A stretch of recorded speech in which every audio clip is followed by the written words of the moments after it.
Hello dear students, मेरे newly launched edtech startup Enthrive the learning app के इस session में आप सभी का स्वागत है। आज हम लोग बेसिक इलेक्ट्रिकल सब्जेक्ट को डिस्कस करने जा रहे हैं। ये सब्जेक्ट सारे ब्रांचेज के स्टूडेंट्स के लिए कॉमन है और अगर आप डिप्लोमा के भी स्टूडेंट हैं उनके लिए भी ये सब्जेक्ट बिल्कुल बीटेक स्टूडेंट्स के सब्जेक्ट के इक्विवेलेंट है। उनका सिलेबस भी ऑलमोस्ट सेम है। वैसे अगर आप डिफरेंट यूनिवर्सिटीज के स्टूडेंट्स हैं तो थोड़ा सा सिलेबस एक दूसरे यूनिवर्सिटीज से डिफर करता है, लेकिन मैंने यहाँ पर एक कॉमन सिलेबस लेकर, एक स्टैंडर्ड सिलेबस लेकर मैं उसका कंटेंट आप लोगों को प्रोवाइड कर रहा हूँ। तो अगर आपको थोड़ा बहुत सिलेबस में डिफरेंस आए, अगर आपको लग रहा है कि आपके यूनिवर्सिटीज में कुछ अधिक पढ़ना है, आप हमें इन्फॉर्म कर सकते हैं, उसका भी कंटेंट आपको प्रोवाइड कर दिया जाएगा। और ये सेशन मैं बिल्कुल हिंदी मीडियम में ले रहा हूँ। Those who are English medium students, उनके लिए मैं सेपरेट सेशन ले लूंगा। I will take separate session for them. उनका कंटेंट इंग्लिश मीडियम फोल्डर में अवेलेबल मिलेगा। तो before starting the session, here is a small introduction about me. Myself Mayank Kumar. I have the teaching experience of 4 years। मुझे 4 साल का teaching experience है। उसके बाद मैं इंडस्ट्री में 1 साल जॉब कर चुका हूं। I have worked in industry for 1 year। और मैं कहाँ जॉब करता था? I worked in one of the public sector undertaking company, energy efficiency services limited, EESL। I have done masters in electrical engineering from NIT Patna. I have qualified GATE 8 times। मैं 8 बार GATE qualify किया हूँ। And I have also clear PSU exam. कौन सा PSU exam clear किया हूँ? तो मैं उसका नाम भी लिख दे रहा हूँ, EESL, energy efficiency services limited. I have mentored more than 10,000 students. My areas of expertise are, मैं इन सारे सब्जेक्ट्स को डील करता हूँ। Network theory, power electronics, power systems, electrical machines and control systems. And of course basic electrical की बात करें तो नेटवर्क थ्योरी का ही एक पार्ट है, क्योंकि आगे चलकर फिर नेटवर्क थ्योरी में बेसिक इलेक्ट्रिकल के सारे पोर्शंस कवर हो जाते हैं। तो ये सारे मेरे एरियाज ऑफ एक्सपर्टाइज हैं। तो now let us start. Introduction to electrical engineering. Electrical engineering क्या है? आप लोगों के मन में जब इलेक्ट्रिकल इंजीनियरिंग का नाम सुनते हो तो आपके मन में क्या याद आता है? आपके मन में सबसे पहला अगर कोई बात याद आती होगी तो है बल्ब। सबसे पहले आप बल्ब को याद करते हो। बल्ब क्या होता है? बल्ब को आप करंट देते हो, सप्लाई देते हो, यानी इलेक्ट्रिसिटी प्रोवाइड करते हो। बल्ब ऑन होता है, बल्ब ग्लो करता है। आप देख सकते हो यहाँ पर बल्ब किस तरह से ग्लो कर रहा है और उससे आपको लाइट मिल रहा है। तो हम इस पूरे फेनोमेना को डिस्कस करेंगे इलेक्ट्रिकल इंजीनियरिंग में कि किस तरह से बल्ब या फिर जितने इलेक्ट्रिकल अप्लायंसेस जिसका आप नाम जानते हो वो कैसे वर्क करता है। So let's define electrical engineering. क्योंकि आप जब किसी सब्जेक्ट को स्टार्ट करने जा रहे हो, उसके बेसिक से जब तक स्टार्ट ना करो, उसके बेसिक से जब तक पढ़ाई ना करो, तब तक मजा नहीं आता उस सब्जेक्ट को पढ़ने का। तो इसलिए सबसे पहले इलेक्ट्रिकल इंजीनियरिंग को ही डिफाइन कर देते हैं। हम देखते हैं इलेक्ट्रिकल इंजीनियरिंग क्या है। It is the branch of engineering. ये इंजीनियरिंग का वैसा ब्रांच है दैट डील्स विथ, जो किस चीज को डील करता है? With the study, design and use of devices and systems. ये study, design and use of devices and systems, यानी कि डिफरेंट ऐसे डिवाइसेज सिस्टम्स का स्टडी, डिजाइन और यूज करता है that takes advantage of electricity and electromagnetism. यानी कि यहाँ पर हम ऐसे डिवाइसेज को पढ़ेंगे जो किस चीज का एडवांटेज लेता है? इलेक्ट्रिसिटी का और इलेक्ट्रोमैग्नेटिज्म का। आपको बात शायद समझ में आ चुकी होगी कि इलेक्ट्रिकल इंजीनियरिंग पूरा है क्या। इलेक्ट्रिसिटी और इलेक्ट्रोमैग्नेटिज्म के प्रिंसिपल पर जितने डिवाइसेज वर्क करते हैं, उन सारे डिवाइसेज का स्टडी, डिजाइन और एप्लीकेशंस हमें जानना है इलेक्ट्रिकल इंजीनियरिंग में। तो now let us define electricity. Electricity क्या है? तो देखिए, it is the phenomena caused due to the motion of charge particles. ये किस चीज के कारण फेनोमेना हुआ है? Motion of charge particle. आप सभी चार्ज पार्टिकल के बारे में जानते हैं। ये एक चार्ज पार्टिकल है, जब ये मूव करता है, जब ये मोशन कर रहा है, एक जगह से दूसरी जगह आया, फिर ये डिस्प्लेसमेंट हुआ, तीसरे जगह आया। तो जब चार्ज पार्टिकल्स का मोशन होता है तो उसके फेनोमेना को क्या कहते हैं? उसके फेनोमेना को हम लोग इलेक्ट्रिसिटी कहते हैं। उसके फेनोमेना को हम लोग इलेक्ट्रिसिटी कहते हैं। अब आपसे कोई एक वर्ड में पूछे कि इलेक्ट्रिसिटी क्या है, आप सिंपल क्या आंसर दोगे? Electricity is a form of energy. Electricity is a form of energy. जिस तरह से आपके पास मैकेनिकल एनर्जी होता है, थर्मल एनर्जी होता है, न्यूक्लियर एनर्जी होता है, केमिकल एनर्जी होता है, उसी तरह से आपके पास इलेक्ट्रिकल एनर्जी भी होता है। तो आज से एक एनर्जी का सोर्स आपके साथ और ऐड हो गया, that is your electrical energy. और ये कब तक ऐड रहेगा आपके साथ? अगर आप इलेक्ट्रिकल, इलेक्ट्रॉनिक्स और इंस्ट्रूमेंटेशन इंजीनियरिंग के स्टूडेंट हो, फिर तो आपको हमेशा इलेक्ट्रिकल इंजीनियरिंग के चीजों को पढ़ना है। अगर आप दूसरे ब्रांचेज के स्टूडेंट्स हो, आप जब भी जॉब करना स्टार्ट करेंगे कहीं पर, आप देखेंगे कि इलेक्ट्रिकल अप्लायंसेज आपके साथ रहेंगे, और बिना इलेक्ट्रिकल अप्लायंसेज का लाइफ पॉसिबल भी नहीं है। It is a form of energy. The credit for invention of electricity. Electricity के इन्वेंशन के बारे में अगर हम बात करें तो इसका पूरा क्रेडिट किन्हें जाता है? सर बेंजामिन फ्रैंकलिन को। और लगभग ये 1752, इन द ईयर 1752 इन्होंने इन्वेंशन करा था। तो ये पूरा क्रेडिट सर बेंजामिन फ्रैंकलिन को जाता है। हालांकि उससे पहले भी इलेक्ट्रिसिटी के बारे में कुछ कुछ चीजें जानकारी मिलने लगी थी, लोग इस पर वर्क कर रहे थे। अब हम लोग इलेक्ट्रोमैग्नेटिज्म को देखते हैं। लेट अस सी इलेक्ट्रोमैग्नेटिज्म। तो इलेक्ट्रोमैग्नेटिज्म क्या है?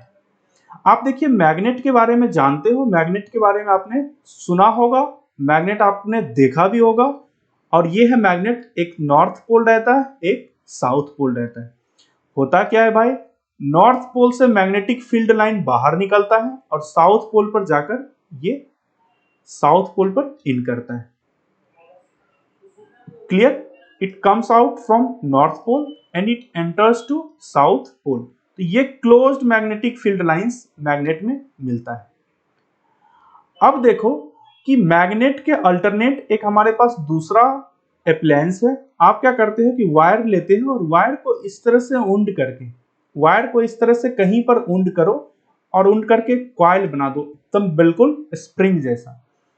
और यहां पर आप एक सप्लाई कनेक्ट कर दो। आपके पास एक बैटरी होगा, उस बैटरी को आप कनेक्ट कर देना। तो जैसे आप इस बैटरी को कनेक्ट करोगे, एक करंट फ्लो कराएगा। तो बैटरी के कारण एक करंट फ्लो होगा, और ये करंट क्या करेगा, इस कॉइल के से होकर ये करंट जाएगा। तो जब इस कॉइल से होकर करंट जा रहा है तो क्या होगा कि वहां पर आप देखेंगे कि मैग्नेटिक फील्ड लाइंस क्रिएट हो गया। यहां पर मैग्नेटिक फील्ड लाइंस क्रिएट हो गया, और ये मैग्नेटिक फील्ड लाइंस कुछ इस तरह से क्रिएट होगा। कुछ इस तरह से मैग्नेटिक फील्ड लाइंस इस कॉइल के कारण, इस कॉइल में आपने करंट दिया, मैग्नेटिक फील्ड लाइंस क्रिएट होगा। और आप देखेंगे अगर करंट इस तरह से दे रहे हैं तो आपको मिलेगा यहाँ पर नॉर्थ पोल, यहाँ पर नॉर्थ पोल और यहाँ पर साउथ पोल। क्लियर? अब देखिए, ये आपका परमानेंट मैग्नेट था, और इसे आप एक मैग्नेट, इसे भी आप एक मैग्नेट कह सकते हो, क्योंकि यहाँ पे आपको क्या मिला, नॉर्थ पोल, साउथ पोल। तो इसलिए इसका नाम क्या दिया जाता है, इलेक्ट्रोमैग्नेट। इसका नाम दिया जाता है इलेक्ट्रोमैग्नेट। भाई इलेक्ट्रोमैग्नेट क्यों कहा जाता है? क्योंकि ये एक इलेक्ट्रिकल डिवाइस है और जिसको एक मैग्नेट की तरह वर्क करा रहे हैं। अब आपसे क्वेश्चन पूछा जा रहा है, इन दोनों मैग्नेट में अच्छा मैग्नेट कौन सा है? ये देखो, पहला परमानेंट मैग्नेट है, दूसरा इलेक्ट्रोमैग्नेट है। तो देखो, आप एक बात तो कह सकते हो कि यार परमानेंट मैग्नेट गए सिंपल सा कहीं खरीद लिए और परमानेंट मैग्नेट हमें मिल गया। इलेक्ट्रोमैग्नेट के लिए कॉइल लेना पड़ेगा, फिर उसमें आप सप्लाई को कनेक्ट करेंगे तो इलेक्ट्रोमैग्नेट बनेगा। लेकिन दोनों में अच्छा कौन सा है? अगर हम अच्छा मैग्नेट की बात करें तो इलेक्ट्रोमैग्नेट हमारे लिए ज्यादा अच्छा है। अब क्यों? सोचो। देखो, मैग्नेट आपने एक ले लिया, उस मैग्नेट का अपना मैग्नेटिक स्ट्रेंथ होता है, और वो मैग्नेटिक स्ट्रेंथ फिक्स होगा। कितने total number of field lines होंगे वो भी उसका फिक्स होगा। वो चेंज कब होगा? जब आप उस मैग्नेट को ब्रेक कर दोगे, तोड़ दोगे, पटक दोगे, तो कुछ पार्ट्स उसका जब आपका उससे ब्रेक होगा, फिर आपका मैग्नेटिक फील्ड स्ट्रेंथ चेंज होगा। लेकिन इलेक्ट्रोमैग्नेट के साथ क्या खास बात है? अगर आप करंट को चेंज कर पा रहे हैं, अगर इस करंट के वैल्यू को चेंज कर पा रहे हैं, तो ये मैग्नेटिक फील्ड लाइंस अपने आप चेंज होगा। यानी कि कहीं पर हमें ऐसे इलेक्ट्रिकल डिवाइस को बनाने हैं, कहीं पर मान लो इलेक्ट्रिकल डिवाइस है और वो इलेक्ट्रोमैग्नेटिज्म पर काम कर रहा है, तो वहां पर अगर हमें फील्ड स्ट्रेंथ को चेंज करने की जरूरत है तो आप क्या करेंगे? सिंपली करंट को चेंज कर दीजिए, जिससे फील्ड स्ट्रेंथ चेंज हो जाएगा। इसलिए जो इलेक्ट्रिकल इंजीनियरिंग में डिवाइसेज हैं वो इलेक्ट्रिसिटी और इलेक्ट्रोमैग्नेटिज्म पर वर्क करते हैं। हमें इसी की स्टडी करनी है। Next, syllabus. तो देखिए, बेसिक इलेक्ट्रिकल इंजीनियरिंग के अगर हम सिलेबस को देखें तो टोटल यहाँ पर मैंने 8 यूनिट में सिलेबस को डिवाइड किया है। आप डिफरेंट यूनिवर्सिटीज का सिलेबस डिफरेंट है, थोड़ा बहुत अंतर है सारे यूनिवर्सिटीज के सिलेबस में, इसलिए मैं एक कॉमन और स्टैंडर्ड सिलेबस लेकर आप लोगों को पढ़ा रहा हूँ। ऑलमोस्ट सिलेबस इक्विवेलेंट होंगे, चाहे आप बीटेक के स्टूडेंट हो या फिर डिप्लोमा के स्टूडेंट हो, ऑलमोस्ट सिलेबस इक्विवेलेंट होंगे। तो देखिए यहाँ पर क्या क्या हमें पढ़ना है। पहला है introduction to electrical engineering unit first में, और electric circuit elements. Electric circuit elements क्या होता है? आप देखो, बैटरी के बारे में जानते हो, बैटरी होता है। दूसरा आपको मिलेगा रजिस्टर एल, इंडक्टर, कैपेसिटर। ऐसे भी और कुछ इलेक्ट्रिकल एलिमेंट्स हैं, इलेक्ट्रिक सर्किट एलिमेंट्स हैं, जिसको हम लोग यहाँ पर डिस्कस करेंगे। इसके साथ साथ यहाँ पर सारे एलिमेंट्स को डिस्कस करने के बाद उसके प्रॉपर्टीज और हर चीज को देखेंगे। दूसरा यूनिट है basic laws and techniques of electric circuit. दूसरे यूनिट में बेसिक लॉज, यानी आप इलेक्ट्रिकल इंजीनियरिंग का नाम लेते हो, एक कोई लॉ है, बहुत स्पेशल लॉ है जो आपके दिमाग में आता है, दैट इज ओम्स लॉ। यहाँ पर ओम्स लॉ को पढ़ेंगे। इसके बाद किरचॉफ्स के बनाए गए laws, Kirchhoff's current law, Kirchhoff's voltage law, और डिफरेंट टेक्निक्स को यहाँ पर पढ़ेंगे, यानी नोडल एनालिसिस, मेश एनालिसिस, ये सारे टेक्निक्स को पढ़ेंगे यूनिट 2। नेक्स्ट है यूनिट 3। यूनिट 3 में कुछ डीसी नेटवर्क थ्योरम्स पढ़ेंगे, यानी यहाँ पर आपको दिखेगा Thevenin's theorem, Norton's theorem, superposition theorem, ऐसे नेटवर्क थ्योरम्स को यहाँ पर डिस्कस करेंगे, और वो डीसी सर्किट के लिए। नेक्स्ट है एनालिसिस ऑफ एसी सर्किट। देखिए, इलेक्ट्रिकल इंजीनियरिंग में दो तरह का सप्लाई रहता है, एक रहता है आपके पास डीसी, दूसरा एसी। डीसी का मतलब होता है डायरेक्ट करंट। डायरेक्ट करंट का मतलब क्या होता है कि ये सप्लाई बिल्कुल फिक्स रहता है, कांस्टेंट रहता है, ये रहा डायरेक्ट करंट सप्लाई। दूसरा रहता है एसी सप्लाई, जो आपके घर में सप्लाई आता है वो एसी सप्लाई रहता है, और वो कुछ इस तरह से अल्टरनेट साइकिल्स इसका चेंज होते रहता है, पॉजिटिव और निगेटिव में। सो this is AC, this is DC. तो यहां पर क्या करेंगे, अब एसी एनालिसिस करेंगे सर्किट को, यानी कि हम इलेक्ट्रिकल सर्किट्स लेंगे एग्जांपल में, रेजिस्टर, इंडक्टर, कैपेसिटर, इन सभी से मिला हुआ सर्किट लेंगे और उसमें एसी सप्लाई देंगे, और एसी सप्लाई देने के बाद हम सर्किट के बिहेवियर एनालिसिस को देखेंगे। फिफ्थ यूनिट देखिए है ट्रांसफॉर्मर्स। देखिए, ट्रांसफॉर्मर्स बेसिकली इलेक्ट्रिकल मशीन्स का पार्ट है, लेकिन बेसिक इलेक्ट्रिकल इंजीनियरिंग में ट्रांसफॉर्मर की थोड़ी सी जानकारी होनी चाहिए, इसलिए ट्रांसफॉर्मर्स आपको सारे यूनिवर्सिटीज के सिलेबस में मिलेंगे। नेक्स्ट, छठा पार्ट है इलेक्ट्रिकल मशीन्स। इलेक्ट्रिकल मशीन से आप क्या समझते हो? आपने मोटर देखा है, आपने जनरेटर देखा है, तो ये सब इलेक्ट्रिकल मशीन्स हैं। आपके पास फैन है, ये भी क्या है? इलेक्ट्रिकल मशीन्स है। तो ऐसे इलेक्ट्रिकल मशीन्स की बेसिक जानकारी आप सभी को होनी चाहिए, चाहे आप किसी भी ब्रांच के स्टूडेंट हो। इसलिए 6th यूनिट में इलेक्ट्रिकल मशीन्स को डिस्कस करेंगे। Next 7th unit electrical installations. अब भाई इलेक्ट्रिकल इंस्टॉलेशंस क्या है? देखो, बेसिक चीजों को यहाँ पर हम डिस्कस करेंगे। जैसे आपने घरों में एमसीबी का नाम सुना होगा, एमसीबी डिस्कस करेंगे, कुछ और स्विच गियर डिवाइसेस डिस्कस करेंगे, कुछ प्रोटेक्शन डिवाइसेस को भी जस्ट उसके बारे में जानेंगे। So that is the part electrical installations. Clear? और लास्ट पार्ट पावर कन्वर्टर्स। अब देखो पावर कन्वर्टर्स बहुत अधिक यूनिवर्सिटीज के सिलेबस में नहीं है, लेकिन जैसे हम एग्जांपल लें राजस्थान यूनिवर्सिटी, तो राजस्थान यूनिवर्सिटी के स्टूडेंट्स को ये पावर कन्वर्टर्स का पार्ट भी पढ़ना है। ऐसे और भी कुछ यूनिवर्सिटीज हैं, इसलिए हम टोटल 8 यूनिट्स डिस्कस करेंगे। और इसके बाद भी अगर किसी यूनिवर्सिटी के स्टूडेंट के पास कोई ऐसा टॉपिक रह जाता है तो वो डायरेक्ट हमें इस ऐप पर मैसेज कर सकते हैं, और जहां से कि मैं आपको उस टॉपिक के लिए कंटेंट आपको प्रोवाइड कर दूंगा। सो this is all about syllabus of basic electrical engineering. अब देखो सिलेबस पता चल गया, इसका इंपॉर्टेंस आप समझ ही चुके हो।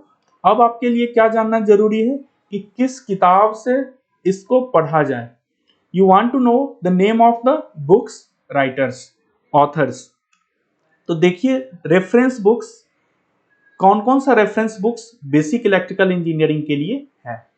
तो देखिए पहला बुक, सबसे अच्छी किताब जो मुझे बेसिक इलेक्ट्रिकल इंजीनियरिंग की अभी तक लगी है वो है इलेक्ट्रिकल टेक्नोलॉजी वॉल्यूम 1। देखो इसका वॉल्यूम 1 भी आता है, वॉल्यूम 2 भी आता है, बाय BL थेरेजा। ये देखिए इस किताब की तस्वीर है, आपके सामने इस किताब की तस्वीर है। आप इस किताब को खरीद सकते हैं, अगर आपको कोई PDF मिल जाए वो भी आपके लिए सही है, और आप इस किताब को कहीं से अमेजन, फ्लिपकार्ट या फिर दुकान में जाकर खरीद सकते हो। ए text book of electrical technology. अब देखो यार इसका वॉल्यूम 1 और वॉल्यूम 2 है। वॉल्यूम 1 में बेसिक इलेक्ट्रिकल इंजीनियरिंग है और वॉल्यूम 2 में मशीन सेक्शन है। तो मेनली बेसिक इलेक्ट्रिकल इंजीनियरिंग के लिए आप वॉल्यूम 1 पहले परचेज कर लें, और काफी अच्छी किताब है। और अगर आप इलेक्ट्रिकल, इलेक्ट्रॉनिक्स और इंस्ट्रूमेंटेशन इंजीनियरिंग के स्टूडेंट हो फिर तो आपके पास ये किताब होनी चाहिए। दूसरी किताब देखिए, दूसरी किताब है electrical engineering fundamentals, electrical engineering fundamentals by Vincent Del Toro. ये किताब भी काफी अच्छी किताब है। अगर जिनको ऐसे स्टूडेंट जिन्हें फॉरेन ऑथर के किताब से पढ़ने का इंटरेस्ट हो, वो electrical engineering fundamentals by Vincent Del Toro ये किताब खरीद सकते हैं। ये पियर्सन पब्लिकेशन की किताब है, ये भी काफी अच्छी किताब है। अब यार मैं किसी तीसरे किताब का नाम आप लोगों को बताने नहीं जा रहा हूं बेसिक इलेक्ट्रिकल इंजीनियरिंग में, क्योंकि मैं नहीं चाहता हूं कि आपको 3, 4, 5 किताब के नाम मैं बताऊं और फिर आप उसमें कंफ्यूज हो। दूसरी बात, अगर सबसे अच्छी किताबों की बात करें तो ये 2 किताबें मुझे काफी अच्छी लगी हैं, इसलिए मैं आपको इन दोनों किताबों का नाम बता रहा हूं। So this is all about introduction and syllabus discussion of basic electrical engineering. So I am thankful to you all for watching this session. तो आप नेक्स्ट जो सेशन लेंगे हम लोग, नेक्स्ट सेशन में हम फर्स्ट यूनिट स्टार्ट करेंगे। First unit यानी कि हम लोग बेसिक सर्किट एलिमेंट्स को देखेंगे, उसको डिस्कस करेंगे, और फिर उसके और खास करके रेजिस्टेंस, जो हमारा नेक्स्ट लेक्चर आने वाला है उसमें हम लोग रेजिस्टेंस का पूरा पार्ट कवर करेंगे। So thank you again for watching this session.